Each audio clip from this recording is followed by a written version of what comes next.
Welcome to Smart Study Circle. Smart Study Circle में आपका स्वागत है। आज के इस वीडियो में हम समझने वाले हैं कंप्यूटर के फंडामेंटल्स के बारे में। तो कंप्यूटर फंडामेंटल्स में बेसिकली हम लोग आज का जो एजेंडा है वो एजेंडा है व्हाट इज कंप्यूटर। तो सबसे फर्स्ट तो हम लोग शुरू करेंगे कंप्यूटर के बेसिक और कंप्यूटर के इंट्रोडक्शन से। देन हम कंप्यूटर हिस्ट्री के बारे में समझेंगे, generation of computer, and then types of computer. Types of computer में बेस्ड ऑन देयर फंक्शनलिटी और बेस्ड ऑन देयर साइज दोनों ही तरीके से हम लोग समझेंगे। ठीक है, तो ये आज का जो वीडियो है ये कम्प्लीटली थ्योरेटिकल वीडियो होगा और ये काफ़ी इम्पोर्टेंट सेशन है।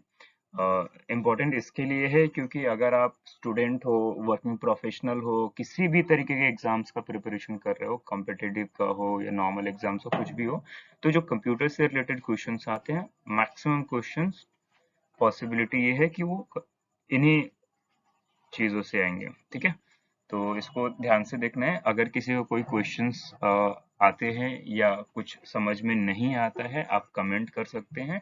उन कमेंट के बेसिस पे मैं एक सेपरेट वीडियो बना दूंगा जो भी क्वेश्चंस आंसर होंगे उनके अकॉर्डिंग।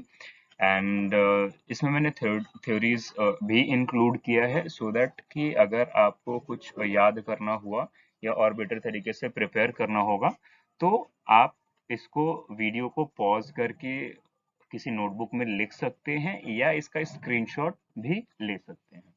तो चलिए शुरू करते हैं। सबसे फर्स्ट शुरू करेंगे व्हाट इज कंप्यूटर से। कंप्यूटर क्या है? तो बताया जा रहा है computer is an electronic device that process data and perform various operations according to the set of instructions और प्रोग्राम। क्या बताया जा रहा है? कंप्यूटर जो है ये क्या है? एक इलेक्ट्रॉनिक डिवाइस है जो कि डेटा को प्रोसेस करता है टू परफॉर्म वेरियस ऑपरेशंस, और क्या करता है? अलग अलग तरह के ऑपरेशंस को, एक्टिविटीज को, काम को परफॉर्म करता है according to the set of instructions या प्रोग्राम। जो भी इंस्ट्रक्शंस हम कंप्यूटर को देते हैं, जो भी प्रोग्राम्स होते हैं, उनके अकॉर्डिंग ये ऑपरेशंस को परफॉर्म करता है। It consist of hardware components such as central processing unit, जिसको हम सीपीयू भी कहते हैं, memory, storage device, input output devices and software. ठीक है, क्या बताया जा रहा है कि ये जो है हार्डवेयर और सॉफ्टवेयर से मिलके बना होता है। हार्डवेयर में कंपोनेंट जैसे कि सीपीयू हो गया, मेमोरी हो गया, ठीक है, स्टोरेज डिवाइसेस हो गए, इनपुट आउटपुट के डिवाइसेस हो गए, ठीक है, दैट कंट्रोल्स इट्स फंक्शन, जो क्या करते हैं? इसके फंक्शंस को कंट्रोल करते हैं।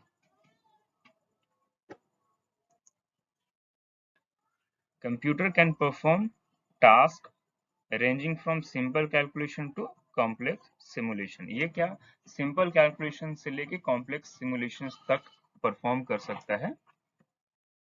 And can be program to perform a wide range of functions, और इसको अलग अलग तरीके के फंक्शंस को भी परफॉर्म करने के लिए प्रोग्राम किया जा सकता है, जिससे क्या होता है? Making them incredibly versatile tool for various application. इससे क्या होता है? अलग अलग एप्लीकेशंस के लिए बहुत ही इनक्रेडिबल टूल बन जाता है।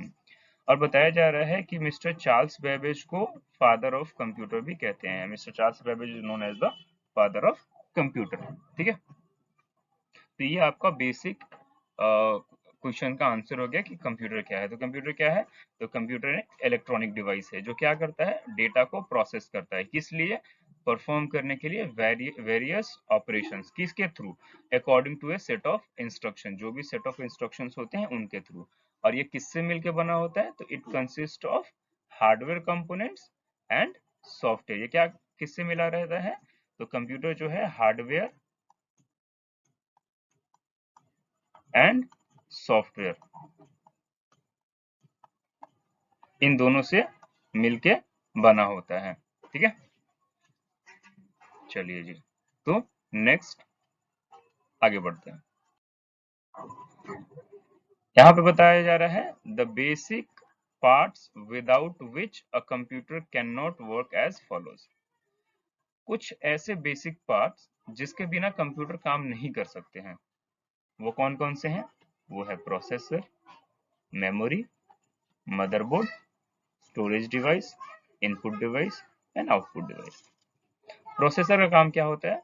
तो it executes instruction from software and hardware. ये जो हार्डवेयर एंड सॉफ्टवेयर के साथ जो भी इंस्ट्रक्शंस हम देते हैं, ठीक है, इनको परफॉर्म करने के लिए प्रोसेसर की जरूरत पड़ती है। मेमोरी, मेमोरी क्या है? तो it is the primary memory for transferring data between CPU and storage. ठीक है, तो मेमोरी क्या हो सकता है कंप्यूटर का? तो कंप्यूटर का मेमोरी होता है रैम, रैंडम एक्सेस मेमोरी। ठीक है, मदरबोर्ड, मदरबोर्ड क्या है? ये एक ऐसा पार्ट है जो कनेक्ट करता है ऑल अदर पार्ट्स और component of a computer. Computer के दूसरे जितने भी पार्ट्स होते हैं, कंपोनेंट्स होते हैं, उसको एक साथ कनेक्ट करने का काम करता है। चाहे वो आपका माउस है, कीबोर्ड है, स्पीकर है, वीजीए है, रैम है, हार्ड डिस्क है, ये सारी जो चीजें हैं वो किससे कनेक्ट होती हैं? मदरबोर्ड से। तो नेक्स्ट है storage device. Storage device basically क्या है कि हमारे जो भी डेटा होता है उस डेटा को परमानेंटली स्टोर करता है, जैसे कि हार्ड ड्राइव हो गया, ठीक है, पेन ड्राइव हो गया, सीडी डीवीडी हो गए, तो जो पहले यूज होते थे फ्लॉपीज हो गए, वो सारे स्टोरेज डिवाइस में आते हैं। इनपुट डिवाइस मतलब कंप्यूटर के अंदर किसी चीज को इनपुट करने के लिए जो फंक्शनलिटी देता है, जैसे आप देख सकते हैं यहाँ पे, it allows you to communicate with the computer और टू इनपुट डेटा। जो भी डेटा होता है उसको जब हम लोग इनपुट करते हैं कंप्यूटर में, वो कहलाता है इनपुट डिवाइस। जैसे कि एक कीबोर्ड हो गया, एक माउस हो गया, ठीक है, स्कैनर हो गए, मतलब जिससे भी आप डेटा को कंप्यूटर के अंदर इनपुट करा सकते हैं, वो सारे क्या कहलाएंगे? इनपुट डिवाइस कहलाएंगे। फिर आता है आपका आउटपुट डिवाइस। ठीक, आउटपुट डिवाइस क्या है कि it enables you to see the output. ये क्या करता है? आपको कंप्यूटर से आउटपुट देता है, रिजल्ट देता है, जैसे कि मॉनिटर हो गया। ठीक है, मॉनिटर पे हम किसी भी डेटा का आउटपुट देख सकते हैं, वो हमें रिजल्ट शो करता है। या फिर से प्रिंटर हो गया। ठीक है, प्रिंटर से भी क्या होता है कि हमें जो भी चीज कंप्यूटर के अंदर है वो हमें बाहर की तरफ उसका आउटपुट मिल जाता है। या स्पीकर हो गया, जो भी ऑडियोज वगैरह होते हैं वो हमें सुनने मिलते हैं, डेटा कंप्यूटर से बाहर की तरफ आता है, वो सारे आउटपुट डिवाइसेस हो गया। नेक्स्ट कि ये एक डायग्राम हो गया कंप्यूटर का जो अभी हमने देखा। ठीक है, ये आपका मॉनिटर हो गया जो कि क्या है? एक आउटपुट डिवाइस है। स्पीकर क्या है? आउटपुट डिवाइस है, क्योंकि इससे डेटा यानी कि ऑडियो बाहर आता है।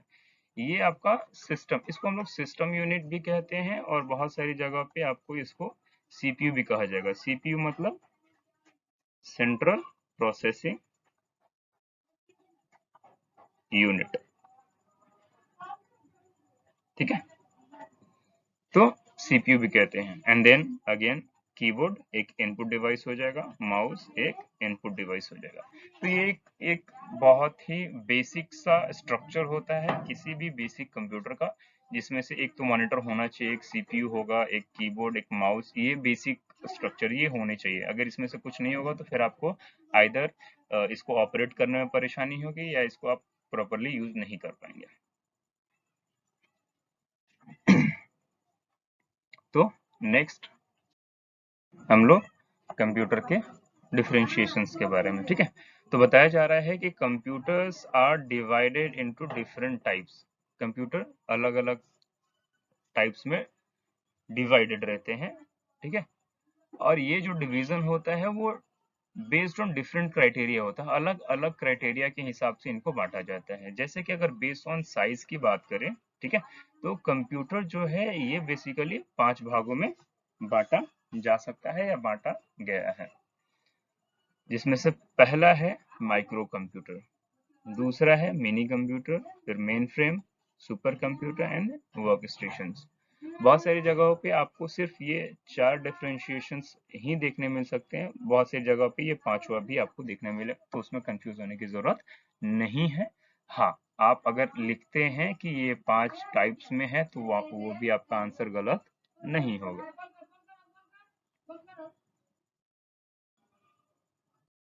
है, एक एक करके इनके बारे में थोड़ा डिटेल में समझेंगे।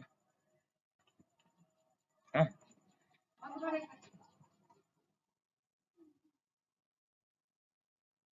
ठीक, तो शुरू करते हैं। माइक्रो कंप्यूटर, है ना?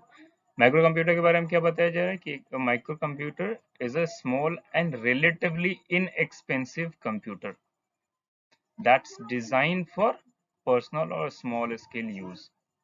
माइक्रो कंप्यूटर क्या है?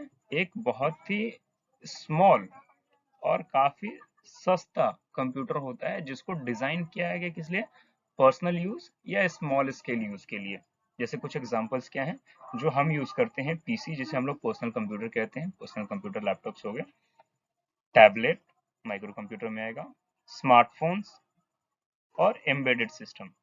देखिए एम्बेडेड सिस्टम के बारे में क्या बताया जा रहा है कि बहुत सारे जो एवरीडे डिवाइसेस होते हैं, जैसे कि माइक्रोवेव हो गया, वॉशिंग मशीन्स हो गए, है ना, डिजिटल कैमरास हो गए, ये सारे भी कंप्यूटर की कैटेगरी में आते हैं और कंप्यूटर में ये साइज के हिसाब से देखा जाए तो माइक्रो कंप्यूटर के कैटेगरी में आता है। जैसे कि आप इमेजेस में देख सकते हैं, ये सारे जो कंप्यूटर्स हैं ये माइक्रो कंप्यूटर की कैटेगरी में फॉल इन होते हैं।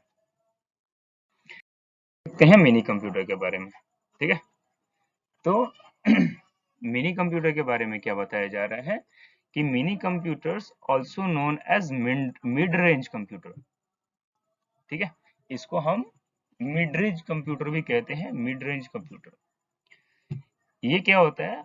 Are large and more powerful than microcomputer. ये माइक्रो कंप्यूटर से थोड़े बड़े और पावरफुल होते हैं, लेकिन smaller and less powerful than mainframe computer. जो मेन फ्रेम कंप्यूटर्स होते हैं उससे छोटे होते हैं।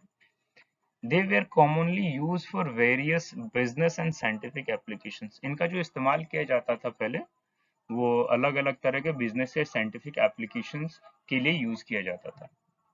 It's important to note that the distinct between microcomputer, mini computer and mainframe computers has become less clear-cut over time due to advancement in technology। देखिए एक चीज इम्पोर्टेंट है जो कि आप नोट कर सकते हैं, और वो ये क्या है कि जो माइक्रो कंप्यूटर्स हैं, मिनी कंप्यूटर्स हैं और जो मेन फ्रेम कंप्यूटर्स हैं, तो इसके पहले जब कंप्यूटर्स शुरू हुए थे, बनने शुरू हुए थे, यूज होने शुरू हुए थे, तो उसमें बहुत ज्यादा डिफरेंसेस होते थे। साइज के हिसाब से डिफरेंसेस होते थे, उनकी कैपेसिटी के हिसाब से बहुत ज्यादा डिफरेंसेस होते थे, ठीक है। लेकिन आज के टाइम पे क्या है ना कि आपका जो mini micro main frame computers के जो कैपेबिलिटीज हैं लगभग लगभग सेम एंड सिमिलर हो चुके हैं। किसकी वजह से? Due to advancement in technology. Technology आज इतनी तरक्की कर गई है कि मतलब एक छोटा सा लैपटॉप जो है वो बड़े बड़े कंप्यूटर्स का काम करता है। आपका मोबाइल जो है वो कंप्यूटर के हिसाब के लगभग इक्विवेलेंट काम कर देता है। तो इसके लिए ये जो डिफरेंशिएशंस हैं, जो डिफरेंसेस हैं, वो काफी हद तक कम हो चुके हैं आज के जमाने में। Many of the functions that were once the domain of microcomputer are now often handled by powerful computer और servers। जो किसी टाइम पे मिनी कंप्यूटर्स का काम होता था, आज बहुत ज्यादा पावरफुल माइक्रो कंप्यूटर सर्वर्स हैं जो उस चीज को, एक्टिविटीज को परफॉर्म कराते हैं। नेक्स्ट आता है मेन फ्रेम कंप्यूटर, है ना। तो मेन फ्रेम कंप्यूटर्स के बारे में क्या बताया जा रहा है कि mainframe computers are large, powerful and highly reliable machines. ये क्या होते हैं? बड़े होते हैं, ज्यादा पावरफुल होते हैं और बहुत ज्यादा रिलायबल मशीन्स हैं। Design to handle massive amount of data processing and complex computing task.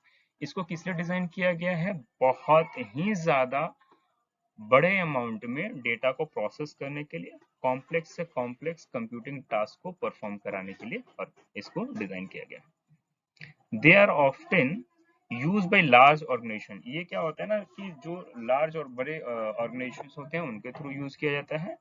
Government agencies and industries that required extensive computing capabilities. ये किसके थ्रू यूज किया जाता है? जो मेनफ्रेम कंप्यूटर्स होते हैं वो बड़े ऑर्गेनाइजेशन के द्वारा यूज होता है, गवर्नमेंट के एजेंसीज के थ्रू यूज होता है, या इंडस्ट्रीज के थ्रू यूज होता है, जिनका जो कंप्यूटिंग कैपेबिलिटीज जिनको बहुत ज्यादा चाहिए, ठीक है।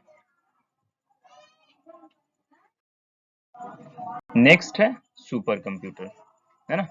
तो सुपर कंप्यूटर के बारे में क्या बताया जा रहा है कि supercomputers are the most powerful and fastest computer available.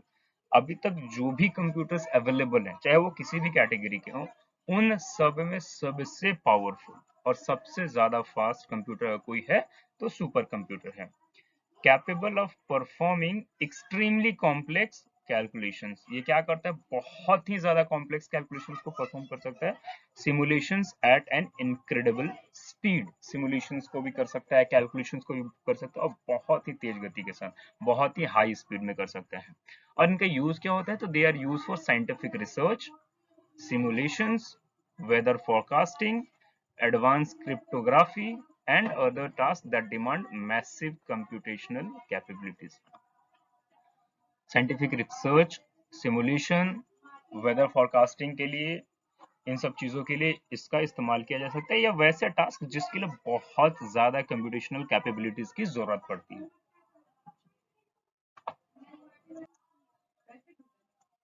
तो नेक्स्ट चलते हैं, नेक्स्ट है वर्क स्टेशन। ठीक है, तो वर्क स्टेशन के बारे में क्या बताया जा रहा है कि workstation are powerful computers design for professional and technical task that require significant processing power. ये क्या बताया जा रहा है कि वर्क स्टेशन जो है ना, पावरफुल कंप्यूटर्स होते हैं जिनको डिजाइन किया गया प्रोफेशनल और टेक्निकल टास्क को परफॉर्म करने के लिए, जिसके लिए ज्यादा प्रोसेसिंग पावर चाहिए, ज्यादा मेमोरी चाहिए, and specialized hardware. They are commonly used in fields such as graphic design, engineering, video editing and scientific research. तो इसका इस्तेमाल क्या क्या होता है, तो वर्किंग प्रोफेशनल्स इसका इस्तेमाल करते हैं। ठीक है, किस चीज के लिए, ग्राफिक डिजाइन के लिए, कोई इंजीनियरिंग एक्टिविटी के लिए, वीडियो एडिटिंग के लिए, साइंटिफिक रिसर्च के लिए इसका इस्तेमाल किया जाता है। ठीक है,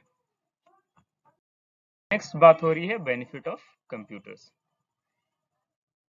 तो बेनिफिट ऑफ कंप्यूटर में कुछ बेनिफिट्स यहाँ पे नोट डाउन किए गए हैं, जिसमें से सबसे फर्स्ट तो है कि इंक्रीज योर प्रोडक्टिविटी। तो कंप्यूटर का अगर आप इस्तेमाल करते हैं तो आप इससे अपनी प्रोडक्टिविटी को बढ़ा सकते हैं, है ना। जिसके लिए आपको बेसिक अगर एमएस वर्ड का अगर आपके पास कुछ जानकारी है तो कोई सा भी डॉक्यूमेंट आप बना सकते हैं, एडिट कर सकते हैं, स्टोर कर सकते हैं, प्रिंट कर सकते हैं बहुत ही आसानी से और बहुत ही तेजी में।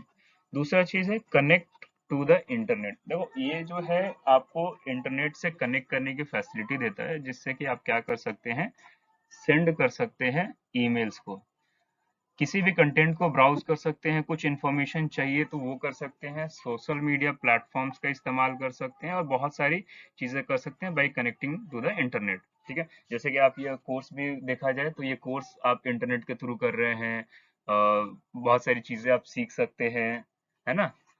तो ये सारी चीजें हैं जो आप इंटरनेट से कर सकते हैं, and you can also connect with to your long distance friends and family member. तो अगर कोई आपका फैमिली या फ्रेंड मेंबर बहुत दूर है तो अगर आप व्हाट्सअप करते हैं, वीडियो कॉलिंग करते हैं, ये सारी चीजें कैसे होती हैं, इंटरनेट का इस्तेमाल करके होती हैं। ठीक है, एंड नेक्स्ट थिंग इज की स्टोरेज। स्टोरेज के बारे में अगर बात की जाए तो ये क्या करता है कि लार्ज अमाउंट ऑफ डेटा को और इंफॉर्मेशन को स्टोर करने की फैसिलिटी देता है। You can store your project, E book, document, movie, picture, song and more. आप हर तरह के डेटा को स्टोर कर सकते हैं और ये एक अच्छी चीज है। ठीक है,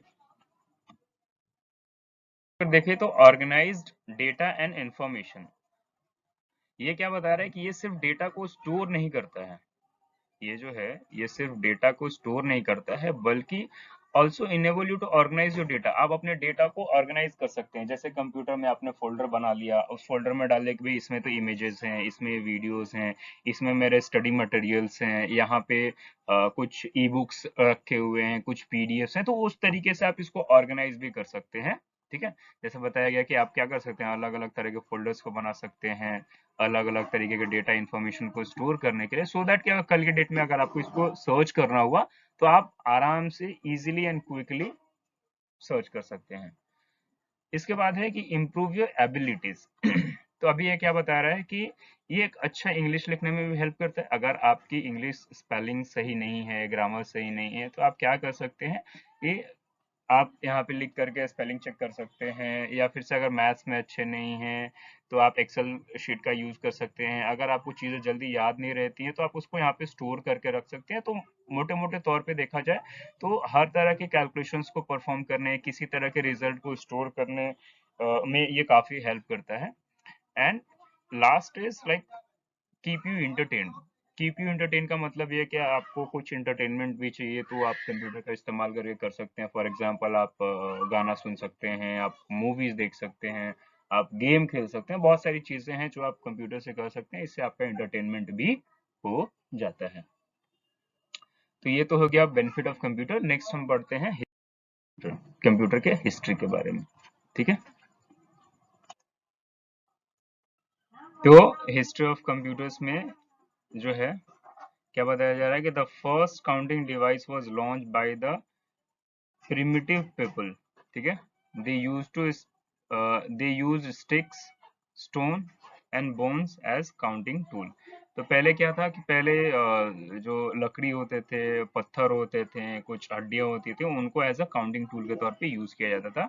as human mind and technology improve with time, more computing devices were develop. जैसे जैसे इंसान का दिमाग बढ़ा, टेक्नोलॉजी भी इम्प्रूव हुई टाइम टू टाइम, और बहुत सारे कंप्यूटिंग डिवाइसेस भी डेवलप किए गए। Some of popular computing device starts with the first to the recent one are describe below. कुछ कुछ जो कंप्यूटिंग डिवाइसेस जो डेवलप हुई थी वो यहाँ पे है बताई जा रही हैं, जिसमें से फर्स्ट है एबेकस। ठीक है, एबेकस के बारे में क्या बताया जा रहा है कि जो हिस्ट्री ऑफ कंप्यूटर है, the history of computer begins with the birth of abacus. Abacus से ही शुरू हुई थी, which is believe to be the first computer, जिसको सबसे पहला कंप्यूटर माना जाता है। It is said that Chinese invented abacus about 4000 years ago. ये माना जाता है कि चाइनीज जो थे उन्होंने इसे इन्वेंट करा था अप्रोक्सीमेटली लगभग 4000 साल पहले। ये क्या था? तो it was a wooden rack which has metal rods with braid mounted on them। ये क्या था? एक लड़की का लकड़ी का, आई एम सो सॉरी,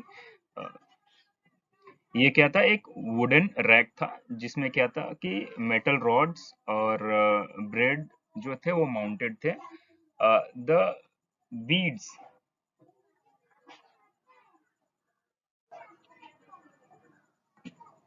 जो बीड्स थे वो were moved by abacus operator according to the some rule to perform arithmetical calculations. Abacus is still used in some countries like China, Russia and Japan। यहाँ पे इसको अभी भी इस्तेमाल किया जाता है। नेक्स्ट है नेपियर बोन्स। नेपियर बोन्स की बात की जाए तो इसके बारे में बताया जाए, it was a manually operated calculating device. ये क्या था? मैनुअली ऑपरेटेड कैलकुलेटिंग डिवाइस था जो कि इन्वेंट किया गया था जॉन नेपियर के थ्रू 1550 से 1617 के बीच में। ठीक है, in this calculating tool he has used 9 different ivory strips or bones marked with number to multiply and divide। ठीक है, तो इसमें क्या था कि 9 अलग अलग तरह के स्ट्रिप्स और बोन्स थे जिसका इस्तेमाल करके नंबर्स को मल्टीप्लाई या डिवाइड किया जा सकता था। So the tool became known as Napier's bone. तो इसलिए क्या हुआ, ये नेपियर्स बोन्स के नाम से ये टूल मशहूर हो गया। It was also the first machine to use the decimal point. ये पहला मशीन था जो कि डेसिमल पॉइंट्स को कैलकुलेट करता था। ये बताया था कि अगर किसी डेफिनेशंस को अगर आपको लिखना है तो आप इसका स्क्रीनशॉट ले सकते हैं या वीडियो को पॉज करके लिख सकते हैं। नेक्स्ट है पैस्कलाइन। पैस्कलाइन के बारे में बताया जा रहा है कि ये अर्थमेटिक मशीन थी जो ऐड करने का काम करती थी, और इसको इन्वेंट किया था 1642 से 1644 के बीच में French mathematician philosopher base Pascal के थ्रू। ठीक है, ये माना जाता है कि ये जो है वो first mechanical and automatic calculator के तौर पे इसका इस्तेमाल किया जाता था। पैस्कल ने इस मशीन का जो आविष्कार किया था वो किया था अपने पिता को हेल्प करने के लिए, जो कि एक टैक्स अकाउंटेंट थे। It could only perform additional and subtractions. ये जो है सिर्फ एडिशन और सब्सट्रैक्शन परफॉर्म कर सकता था। It was a wooden box. ये जैसे कि आप इमेज में देख सकते हैं कि ये एक वुडन बॉक्स था जिसमें कुछ सीरीज ऑफ गियर्स थे, जहाँ पे कुछ व्हील्स थे, यहाँ पे आपको दिख रहा होगा। ठीक है, ये आप देख सकते हैं, है ना, ये व्हील्स देख सकते हैं आप। It rotates the neighboring wheel. A series of window gives on the top of the wheel to read the totals। ये क्या करता था, यहाँ पे टोटल जो है उसको पढ़ने का देता था। नेक्स्ट है स्टेप्ड रेकॉन और लेबनिज व्हील। इसके बारे में क्या बताया जा रहा है कि ये डेवलप किया गया था German mathematician philosopher Gottfried Wilhelm Leibniz के थ्रू 1973 में। He improved Pascal's invention to develop this machine. उन्होंने पैस्कल इन्वेंशन जो था, ठीक है, उसको इम्प्रूव करा था इस मशीन को डेवलप करने के लिए। It was digital mechanical calculator, ये डिजिटल मैकेनिकल कैलकुलेटर था which was called the stepped reckon as it instead of gears it was made of floated drum. मतलब इसमें गियर्स नहीं थे, फ्लोटेड ड्रम्स थे। उसके बाद आता है डिफरेंस इंजन, ठीक है। तो डिफरेंस इंजन के बारे में क्या बताया जा रहा है कि in early 1820s it was designed by Charles Babbage who is also known as father of modern computer. जो आज के कंप्यूटर्स हैं उनके फादर हम लोग चार्ल्स बेबेज को कहते हैं, और उन्होंने दो कंप्यूटर्स को का आविष्कार किया था, डिफरेंस इंजन और एनालिटिकल इंजन। तो यही है आपका डिफरेंस इंजन, जो कि क्या था, it was a mechanical computer which could perform simple calculations. ये क्या कर सकता था, सिंपल कैलकुलेशंस को परफॉर्म कर सकता था। नेक्स्ट जो है वो एनालिटिकल इंजन है। एनालिटिकल इंजन में क्या बताया जा रहा है कि this calculating machine was also developed by Charles Babbage. जैसा बताया गया कि चार्ल्स बेबेज के थ्रू ही इसको भी डेवलप किया गया था 1830 में। And it was a mechanical computer. ये भी क्या था, मैकेनिकल कंप्यूटर, जो कि पंच कार्ड को यूज करता था एज एन इनपुट डिवाइस, और ये कैपेबल था solving any mathematical problem and storing information as a permanent memory. तो ये क्या करता था, किसी मैथमेटिकल प्रॉब्लम्स को सॉल्व करता था और इंफॉर्मेशन को परमानेंट मेमोरी में स्टोर कर लेता था। नेक्स्ट है टैबुलेटिंग मशीन, ठीक है। इसके बारे में क्या बताया जाए, 1890 में हरमैन होलरिथ के थ्रू इन्वेंट किया गया था, जो कि एक अमेरिकन स्टैटिस्टिशियन थे। और ये जो है मैकेनिकल टैबुलेटर बेस्ड था, जो कि पंच कार्ड पे बेस्ड था। It could tabulate statistics and record or short data और information। ये क्या कर सकता था, टेबुलर फॉर्म में स्टैटिस्टिक्स और रिकॉर्ड्स को शॉर्ट कर सकता था, मतलब अरेंज कर सकता था डेटा और इंफॉर्मेशन को। ये जो मशीन था वो 1890 में यूएस सेंसस के लिए यूज किया गया था। होलरिथ आल्सो स्टार्टेड द होलरिथ, ठीक है, tabulating machine company which letter become international business machine. तो इसने क्या किया था, हॉलरिथ्स के नाम से एक मशीन एक कंपनी शुरू की थी, टेबुलेटिंग मशीन कंपनी, जो कि बाद में इंटरनेशनल बिजनेस मशीन यानी कि आईबीएम के नाम से आज भी जाना जाता है, और ये शुरू हुआ था 1924 में। नेक्स्ट है डिफरेंशियल एनालाइजर, ठीक है। डिफरेंशियल एनालाइजर के बारे में क्या बताया जा रहा है कि it was first electronic computer introduced in the United states in 1930। ये 1930 में फर्स्ट इलेक्ट्रॉनिक कंप्यूटर था जिसको इंट्रोड्यूस किया गया था। It was an analog device. ये क्या था, एक एनालॉग डिवाइस था, जो कि when whenever बुश के थ्रू इन्वेंट किया गया था। This machine has vacuum tubes to switch electric signal to perform calculation. इसमें क्या था, वैक्यूम ट्यूब्स था, ठीक है। It could use it could do 25 calculation in few minutes. कुछ मिनट में ये 25 कैलकुलेशंस तक करने का क्षमता रखता था। नेक्स्ट है मार्क वन। मार्क वन के बारे में क्या बताया जा रहा है कि ये नेक्स्ट मेजर चेंजेस था in the history of computer.